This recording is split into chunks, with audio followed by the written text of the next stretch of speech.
وروسته له هغې کله چې د کار او ټولنیزو چارو وزیر مولا عبدالمنان عمري افغانستان لپاره د ایران اسلامي جمهوریت له سفیر علي رضا بیګدلي سره وکتل او د ایران لخوا افغانانو ته د کاري ویزو ورکړې اعلان وشو، نو ننګرهار میشتې دغه اقدام هرکلی کوي.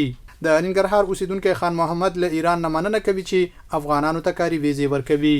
ډېره مننه کوو د ایران څخه پوه شو چې موږ سره 2 لکه ویزې کومک یې کړی دی، پوه شو هغه یې کړی دی او نور ځوانانو ته مې غوښتنه ده پوه شي دا ده چې د قاچاقي لارو نه منع شي او لار نشي خطره ده پوه شي.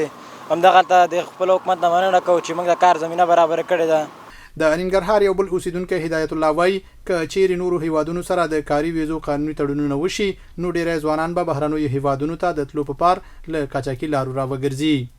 زه د ایران حکومت نه مننه کوم چې دا ویزې اعلان کړي دي. زموږ ډېر ځوانان د غیر قانوني لارو غواړي چې بهر هیوادونو ته لاړ شي، نو چې قانوني لاړ شي دا به ډېره ښه کړنه. دغه راز د جلالاباد ښار یو بل اوسیدونکی محمد رفیق وایي اسلامي امارت په کور دننه هم یو شمېر پروژې پیل کړي چې ډېری ځوانانو ته د کار زمینه پکې برابره شوې.